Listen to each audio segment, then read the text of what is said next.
Hello!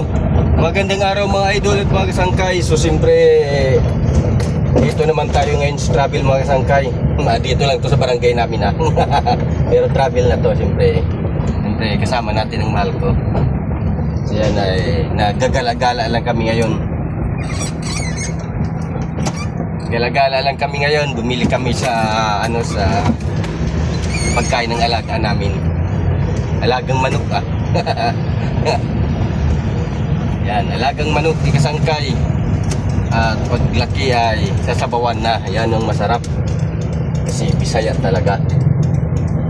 Ayan, dito tayo ngayon sa barangay namin. Yung pinakasikat na barangay ng Bacolod.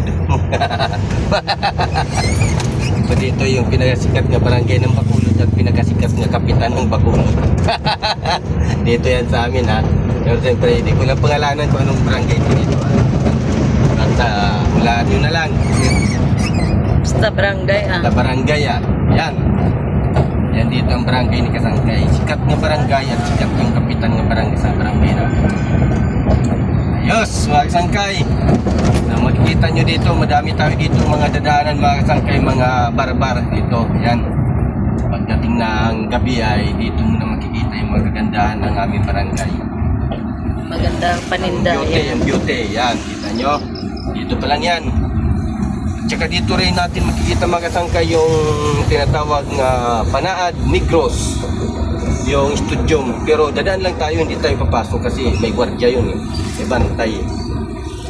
Bawal doon yung mga sasakyan. Bawal doon ng mga pangit. Yan o, bawal yung mga pangit. Dapat mga gwapo lang tulad ni Kasangkay. So ayan, kita nyo. Kung yung mga nagugutom dyan ay kumain na kayo, mag-order na kayo. Ayan dyan mga Kasangkay yung Panaad. So dito tayo sa amin na pauwi na. Ayan. Ah, hindi ka mag-order? Hindi ko busog ko. Busog ka. Thank you Lord, I'm ayaw busog. kumain ng mahal ko. So ayan, tara. So samahan nyo na kami dito sa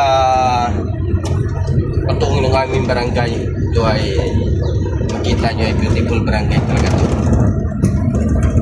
Ay bihira lang ito pagkita ni Kasangkay.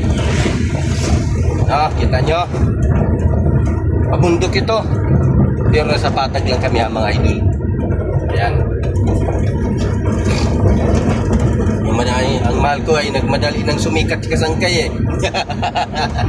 Langan para kakwartata. Nagmadali na. Ayan, kita nyo tsaga-tsaga lang tayo, ganun talagang buhay. Sabi nga nila, pag may tsaga may nilaga. May Diba? linaga to sa lamisa. So totoo lang may nilaga talaga dun sa lamisa namin. Yan, bigay ng bayaw ko. Bigay ng kapitbahay. Bigay ng kapitbahay namin. Di ba? Sarap ng may kapitbahay talaga, lalo na kapag kamag-anak mo, pamilya mo. Hindi ka matatakot kakain baka aswang. Yan, hindi ka talaga matakot kumain kasi talagang pagkain. So Masangkay, dito na muna kasi nagulat ako sa nagulat ako sa truck. Nagulat naman yun Ayan, dito yung itlogan. Yung pinakamalaking itlogan sa Pilipinas, yung Taala. Taala Farm. Alam niyo ba yung Taala? Alam ko, yung Taala ay nagdi-deliver ito hanggang Luzon.